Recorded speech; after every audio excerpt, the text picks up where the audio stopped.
Hello दोस्तों, स्वागत है आपका all thing what anime channel पर। तो आज हम देखेंगे बेसर्क 99.7 का episode number 15 the decisive battle. अगर आपने इससे पहले वाले एपिसोड को नहीं देखा है तो उसकी लिंक डिस्क्रिप्शन में मिल जाएगी। तो चलिए शुरू करते हैं। एपिसोड की शुरुआत में हमें तोप के गोले फायर होते हुए दिखते हैं। मैदान में उन सैनिक पर चल रहे होते हैं जो उधर आए होते हैं हमला करने के लिए। तभी हम महल की बाहरी सीमा पर दो लोगों को खड़ा हुआ देखते हैं जो कि वो दोनों महल की ओर देख रहे होते हैं। तभी उन दोनों के पास उनका एक सिपाही मैसेज लेकर आता है और बोलता है, मेरे पास रिपोर्ट है, हमारी आर्मी को भारी नुकसान हुआ है, केवल ये हेडक्वार्टर ही बचा है। और तभी हम उस व्यक्ति को देखते हैं जिससे वो बोल रहा होता है। वो बोलता है, ऐसा कैसे हो सकता है, हम व्हाइट टाइगर नाइट मिडलैंड की सबसे ताकतवर सेना में से एक है और हमें इतनी आसानी से हरा दिया। दोस्तों, ये नया कैरेक्टर कौन है और ये उस महल पर हमला करने क्यों आया है? वो बोलता है,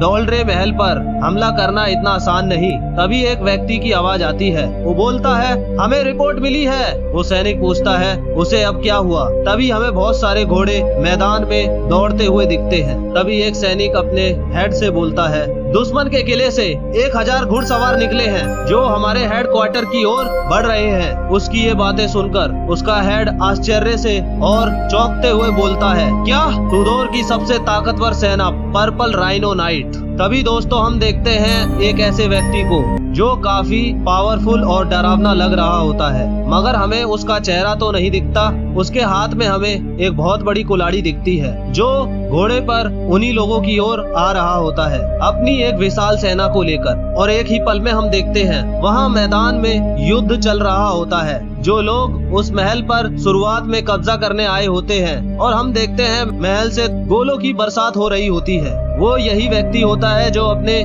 महल से निकला होता है अपने दुश्मनों को खत्म करने के लिए अपनी सेना के साथ। और मैदान में हम देखते हैं उसकी सेना दुश्मनों के सैनिकों पर भारी पड़ रही होती है। कुछ समय बाद सब कुछ शांत हो जाता है, चारों तरफ सन्नाटा होता है और युद्ध के मैदान में दुश्मनों के सैनिकों की लाशें इधर उधर पड़ी होती है।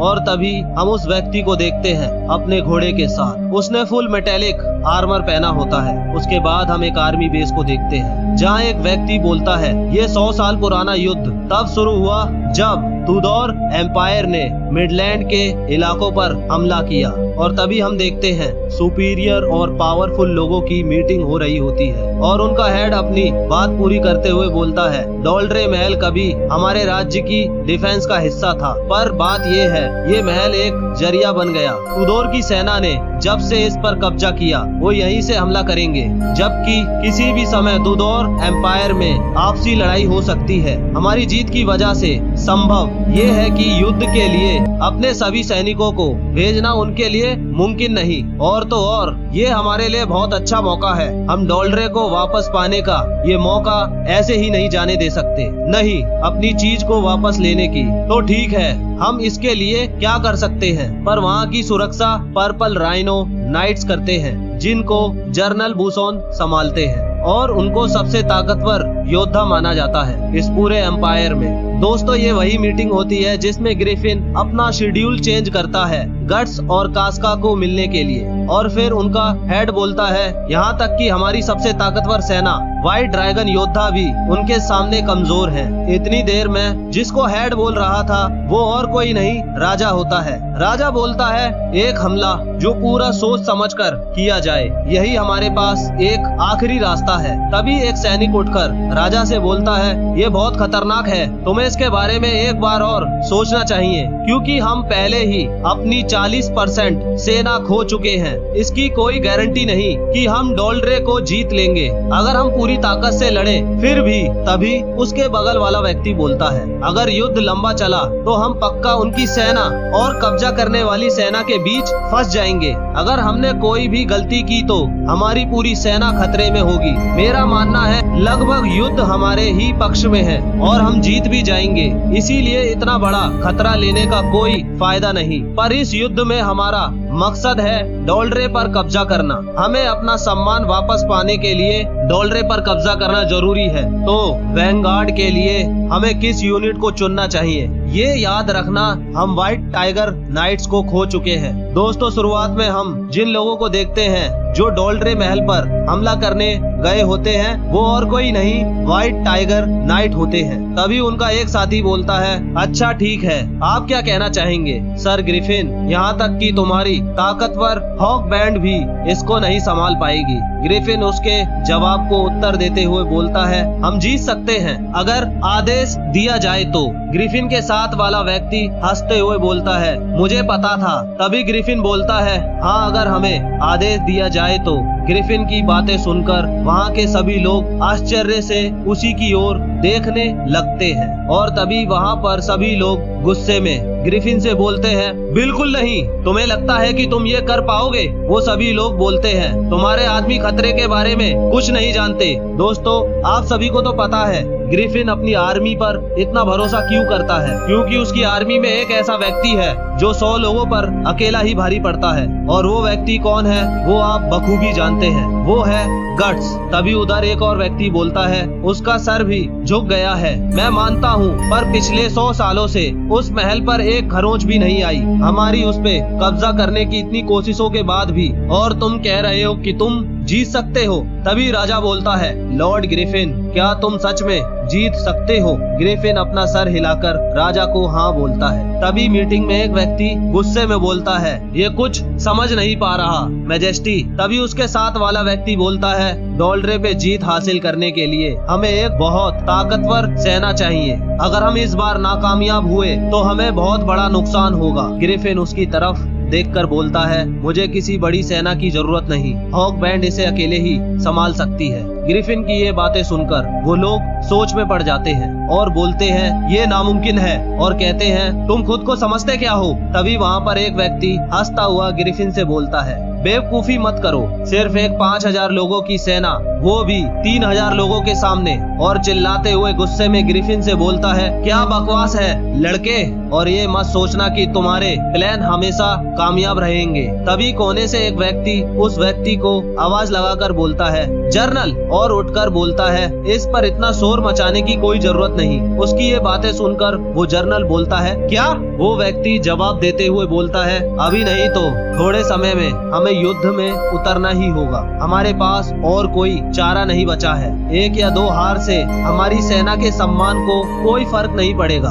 और उनको इस युद्ध में लड़ने देने से हमारा कुछ नहीं जाएगा। अगर हॉक बैंड के पुराने रिकॉर्ड को देखें तो ये कहना सही नहीं होगा कि उनके पास जीतने का मौका नहीं। जर्नल उससे बोलता है, डोल्ड्रे को कम मत समझो। तभी राजा के पास वाला व्यक्ति बोलता है, मैजेस्टी, आपका क्या कहना है? वहाँ पर सभी लोग राजा के जवाब का इंतजार कर रहे होते हैं और सभी की नजरें राजा के जवाब पर टिकी होती है। राजा बोलता है, मैं हॉक बैंड को डोल्ड्रे के खिलाफ लड़ने की इजाजत देता हूँ। राजा के ये कहते ही सीन शिफ्ट हो जाता है और हम देखते हैं वो लोग निकल जाते हैं डोल्ड्रे पर हमला करने के लिए। तभी बाहर हम जर्नल को देखते हैं जो कि मन में साजिश सोच रहा होता है और मन में बोलता है, मैजेस्टी, अब बूढ़े हो चुके हैं, वो एक नए लड़के पे भरोसा कैसे कर सकते हैं? मिडलैंड की आर्मी पे अब कुछ नहीं बचा।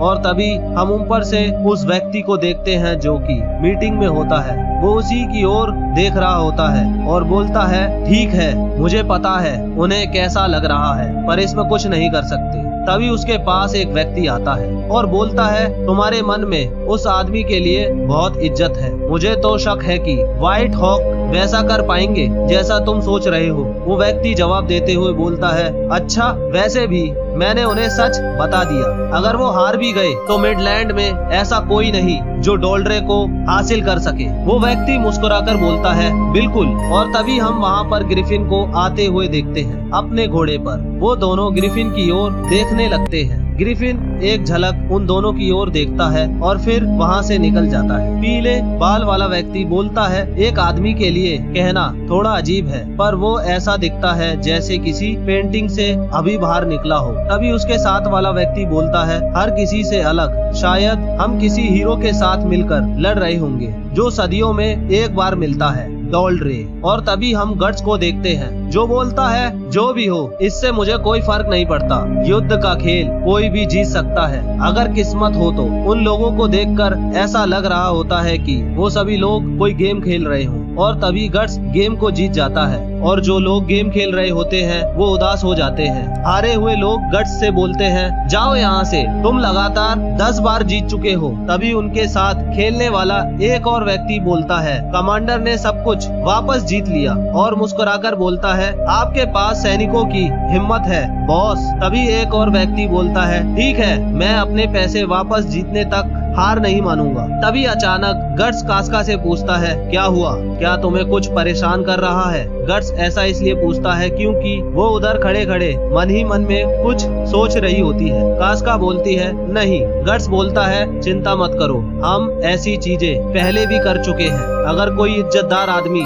उसकी तरफ लड़ने का ऑफर दे तो हम ही जीतेंगे। तभी कास्का बोलती है मुझे यकीन है वो हार नहीं मानेगा। गट्स आश्चर्य से कास्का की तरफ देखता है। कास्का कहती है तुम्हें याद है मैंने कुछ समय पहले तुम्हें क्या बताया था जब हम एक जगह की लड़ाई में शामिल हुए थे। ग्रिफिन मेरा मतलब। गट्स बोलता है जो तुमने उस नोबल मैन के बारे में बताया था। कास्का कहती है उस नोबल मैन को किसी एम्पायर का गवर्नर बना दिया गया है। जब से उसे वो पोजीशन मिली उसे सबसे ज्यादा रिश्वत मिलने लगी। गट्स चौंकते हुए कास्का से बोलता है हाँ ये मत कहना कि। कास्का कहती है टूडोर नॉर्थरलैंड एम्पायर का गवर्नर जेनो वो अब इस पोजीशन पे है। हम कुछ एपिसोड पीछे ये महल पहले भी देख चुके हैं जहाँ पर वो भगोड़ा भागकर आया होता है। तभी हमें किसी के जोर जोर से हंसने की आवाज सुनाई देती है। तभी हम उस व्यक्ति को देखते हैं, वो और कोई नहीं भगोड़ा अडोन होता है। वो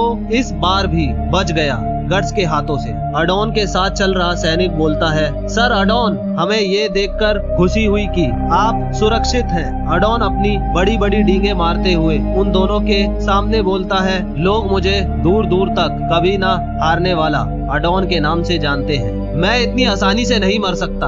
वैसे भी वो लड़का अगर हम किसी युद्ध में दोबारा मिले तो मैं उसे नहीं छोड़ूंगा। तभी एक आवाज आती है तुम्हें शर्म आनी चाहिए अडोन। अडोन ऊपर की ओर देखता है, उसका जर्नल बुसोन बोलता है तुम्हें अपने आपसी बदले के लिए तुम वो सारे भाड़े के लोगों को ले गए फिर भी हार गए। उससे भी बुरा तुम्हारा भाई सैमसोन भी मारा गया। तुम्हें तो शर्म आनी चाहिए कि तुम्हें अकेले आना पड़ा। इतनी बेइज्जती के बाद अडोन कहता है नहीं और जनरल के करीब जाकर बोलता है ये सच नहीं है सर। अगर मैं जनरल बुसोन गुस्से में अपने सिपाही का हथियार लेकर अडोन के ऊपर रखकर बोलता है तुमने इतनी बेइज्जती करवाई। तभी अडोन घबराता हुआ सीढ़ियों से नीचे गिर जाता है। बुसोन बोलता है तुम इस युद्ध में किसी भी तरह का आदेश नहीं दे पाओगे। तुम्हें तो मेरी कदर करनी चाहिए कि मैं तुम्हें जेल में नहीं डाल रहा। अडोन को हम जमीन पर पड़ा हुआ देखते हैं और उसके आसपास के सैनिक उसी को देख रहे होते हैं। जनरल बुसोन जाते वक्त अडोन से बोलता है मैंने सुना है कि तुम्हारा दुश्मन अकेला था, ऐसा नहीं हो सकता। और फिर वो गवर्नर के पास पहुंच जाता है। गवर्नर बोलता है तुम हमेशा की तरह ही स्ट्रिक्ट हो और मैं तुम्हारी आवाज यहाँ भी सुन पा रहा था। बुसोन गवर्नर से बोलता है मुझे माफ कर दीजिए, मेरी आवाज आपके कानों को चुभ रही होगी। गवर्नर बोलता है नहीं ठीक है, मेरे जासूस ने मुझे बताया और कहता है डॉल्ड्रे पे दूसरा हमला होने वाला है, तुम उन्हें अच्छी तरह से जानते हो। हॉकबैंड गवर्नर की बातें सुनकर जनरल बुसोन मुस्कुराता है। गवर्नर बोलता है तुम खुश दिख रहे हो। बुसोन अपनी मुस्कुराहट का जवाब देते हुए बोलता है नहीं मेरा मतलब वो नहीं था। दूसरों के मुकाबले उन्हें हराना मुश्किल है जो सिर्फ सैनिकों की गिनती पर निर्भर है। गवर्नर बुसोन के कॉन्फिडेंस को देखकर बोलता है ठीक है तुम युद्ध की तैयारी करो, उससे पहले मैं तुम्हें कुछ बताना चाहता हूँ। हॉक बैंड का लीडर ग्रिफिन व्हाइट हॉक, तुम उसे मत मारना, उसे जिंदा मेरे पास लेकर आना। देखो दोस्तों हम नहीं जानते ये गवर्नर ग्रिफिन के बारे में क्या जानता है और वो उसे जिंदा क्यों चाहता है, ये तो हमें आगे पता चलेगा। बुसोन आश्चर्य से गवर्नर से पूछता है, लेकिन क्यों? गवर्नर बोलता है, ये याद रहे कि ये तुम्हारा गवर्नर का हुक्म है। सेना ग्रिफिन सीन शिफ्ट होता है और हम देखते हैं डोल्ड्रे महल के बाहर एक काफी बड़ी विशाल सेना उस महल पर हमला करने के लिए तैयार होती है किसी भी पल। युद्ध के मैदान में हम गट्स को देखते हैं जो डोल्ड्रे महल की ओर देख रहा होता है कि तभी वहाँ जडेऊ आ जाता है और गट्स से पूछता है, तुम्हारा घाव कैसा है? अब भी दुखता है? गट्स बोलता है, नहीं, मैं ठीक हूँ, तुम्हारा शुक्रिया उस दवा के लिए। जडेऊ सहमा हुआ चेहरा बनाते हुए बोलता है, इस युद्ध में हम सभी का ठीक होना जरूरी है। इस महल की दीवार दूसरों के मुकाबले 2 गुना बड़ी और मोटी है। इसकी दूसरी साइड सुरक्षित है एक चट्टान की मदद से और पर्पल राइनो नाइट्स भी यहाँ तैनात हैं। गट्स बोलता है, कोई बड़ी बात नहीं है, ये दूसरे महल की तरह है, बस थोड़ी बड़ी है। हमें बस वो करना है जो हम हमेशा करते हैं। जडेऊ कहता है, उम्मीद तो है।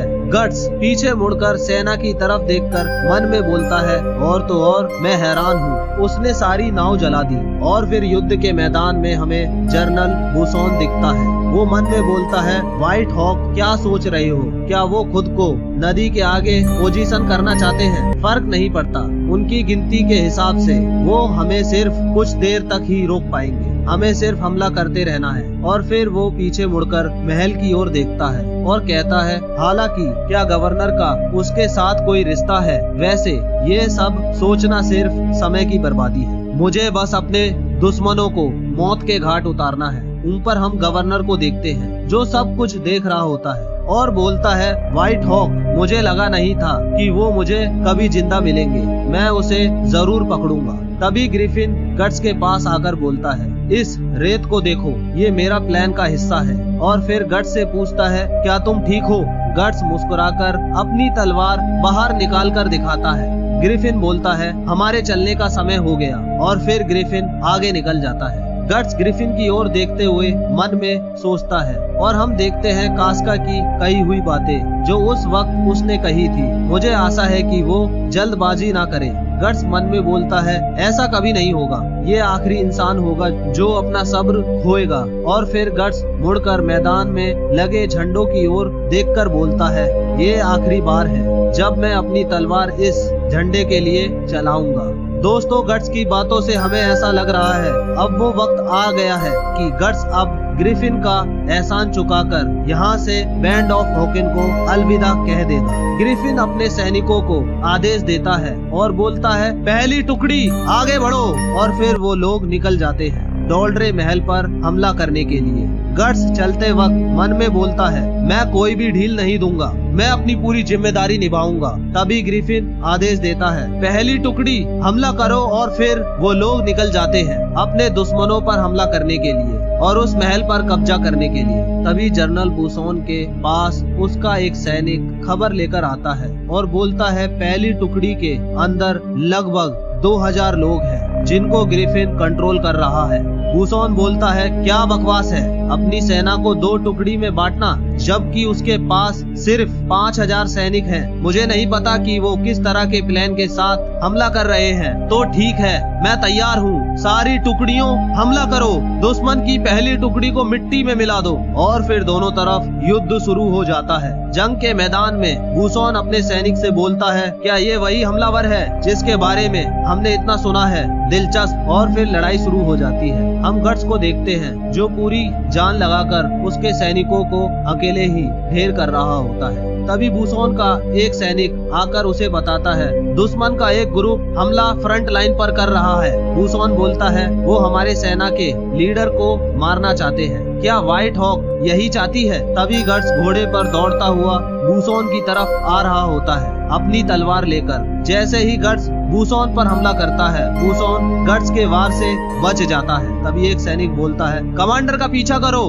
फिर सब लोग आपस में लड़ने लगते हैं। लड़ाई के बीच एक सैनिक चौंकते हुए बोलता है, ऐसा नहीं हो सकता, पर्पल राइनो के हमले को आज तक कोई नहीं रोक पाया है। तभी उसका साथी सैनिक बोलता है, हम और आगे नहीं बढ़ सकते, असल में हम भी मारे जा सकते हैं। तभी वो अपने जर्नल को आवाज लगाते हैं, जर्नल। जनरल बुसोन कहता है, वही है जिसने 100 लोगों को अकेले ही मार दिया था। लगता है अफवाह गलत नहीं थी।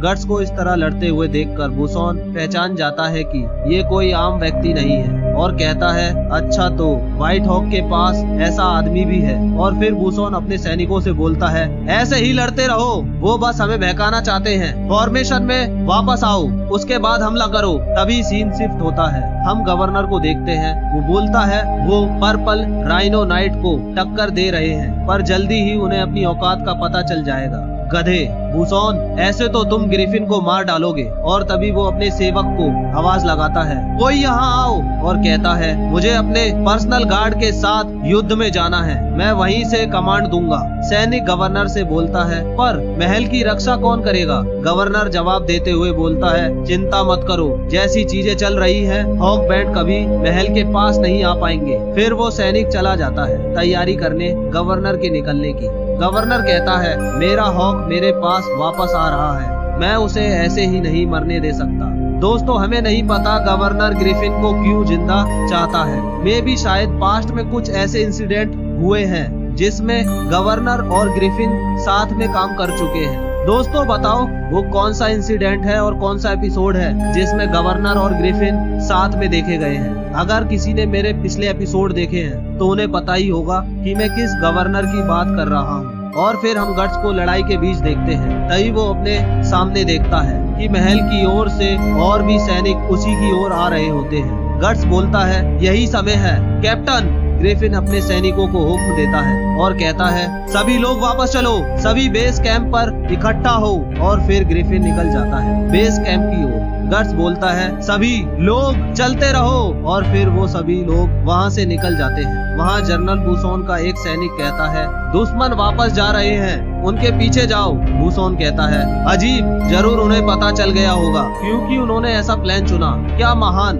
व्हाइट हॉक ने ऐसा प्लान चुना। तभी एक सैनिक बोलता है बोलने के लिए माफ करना, लगता है आप उनके बारे में ज्यादा सोच रहे हैं। जनरल हमें उनके पीछे जाने का ऑर्डर दीजिए, अगर हमने उन्हें भागने दिया तो सैनिकों को अच्छा नहीं लगेगा क्योंकि हमने उन्हें भागने दिया जबकि वो जीत सकते थे। तभी वहाँ गवर्नर आता है और कहता है तुम क्या कर रहे हो बुसोन। गवर्नर घोड़े पर उसी की ओर आ रहा होता है। बुसोन चौंकते हुए बोलता है गवर्नर। गवर्नर कहता है दुश्मन भाग रहे हैं, क्या तुम अपने जीतने का मौका छोड़कर उन्हें भागने दोगे? बुसोन कहता है नहीं, पर गवर्नर कहता है मैं सबको आदेश देता हूँ, दुश्मन के कैप्टन ग्रिफिन को कोई नहीं मारेगा, उसे जिंदा पकड़ो। गवर्नर की ये बातें सुनकर बुसोन की आंखें फटी की फटी रह जाती है। गवर्नर अपने सैनिकों से कहता है मैं वादा करता हूँ जो उसे पकड़ने में कामयाब होगा उसे तुरंत डबल प्रमोशन मिलेगा, मैं तुम्हें वो सब कुछ दूंगा जो तुम्हें चाहिए। गवर्नर की ये बातें सुनकर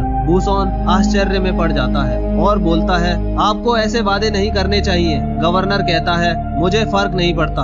बुसोन कहता है पर ये उनके डिसिप्लिन को बिगाड़ देगा। गवर्नर गुस्से में कहता है बुसोन अब से मैं कमांड संभालूंगा, पर्पल राइनो नाइट्स तुरंत दुश्मनों के पीछे जाओ। गवर्नर बुसोन से कहता है सभी को मेरे ऑर्डर के बारे में बता दो, जैसा मैंने कहा वैसा करो। और फिर वो वहाँ से चला जाता है। तभी एक सैनिक कहता है जनरल अब हम कुछ नहीं कर सकते। बुसोन कहता है सभी टुकड़ियाँ दुश्मन के पीछे जाओ। और फिर हम देखते हैं उनके सैनिक निकल जाते हैं ग्रिफिन के सैनिकों पर हमला करने के लिए। रास्ते में जाते वक्त गट्स मन में बोलता है वो बहुत सारे हैं, मैं उन्हें अकेले नहीं मार सकता। और वो सभी लोग उन्हीं लोगों की ओर आ रहे होते हैं। गट्स कहता है ये सब होने के बाद वो हमारे पीछे आ रहे हैं जैसा ग्रिफिन ने प्लान किया था। गट्स ग्रिफिन की ओर देखकर कहता है सब कुछ वैसा ही हुआ जैसा तुमने कहा था, अब सब कुछ तुम्हारे हाथ में है। गट्स मुस्कुराकर कहता है हमेशा की तरह। जडेऊ अपने सामने का नजारा देखते हुए कारकस से बोलता है क्या खौफनाक नजारा है। कारकस जडेऊ की बातें सुनकर जोर जोर से हंसते हुए बोलता है हम उन सबसे नहीं लड़ने वाले है ना। तभी वहाँ पर ग्रिफिन आकर कहता है सभी अपनी जगह पर जाओ, और कहता है हम बहुत मुश्किल रास्ते पर आ चुके हैं, हमारे पीछे नदी है, भागने का कोई रास्ता नहीं। ग्रिफिन के सभी सैनिक तैयार हो जाते हैं उन सभी पर अचानक हमला करने के लिए। उन लोगों को पता भी नहीं है कि ये सब कुछ ग्रिफिन का सोचा समझा प्लान था। वो हम नहीं जानते कि ग्रिफिन को कैसे पता था कि वो गवर्नर ये ऑर्डर देगा और ये सब कुछ होगा। दोस्तों आगे खुलासा होगा कि ग्रिफिन और गवर्नर का क्या संबंध है आपस में। ग्रिफिन अपने सभी सैनिकों से कहता है तुम्हारी जान तुम्हारी मुट्ठी में है, अगर नहीं लड़े तो मारे जाओगे, अगर जिंदा बचना है तो जीतना होगा। तो दोस्तों इसी के साथ हमारा 15 एपिसोड खत्म होता है। आपको क्या लगता है, क्या गट्स इस आखिरी युद्ध के बाद बैंड ऑफ हॉक को हमेशा के लिए अलविदा कह देगा और आजादी से अपनी जिंदगी जिएगा? हमें इसमें ये पता चला कि गवर्नर का कुछ न कुछ तो संबंध है ग्रिफिन से। पास्ट में क्या हुआ ये तो हमें आगे के एपिसोड में पता चलेगा। अगर आपको जानना है कि आगे क्या होने वाला है तो वीडियो को लाइक और चैनल को सब्सक्राइब और बेल आइकन दबाना ना भूलें, क्योंकि मैं पूरी कोशिश करूंगा इस सीरीज को 2 महीने में कंप्लीट करने की। दोस्तों मिलते हैं अगले एपिसोड में, जल्द ही मुलाकात होगी।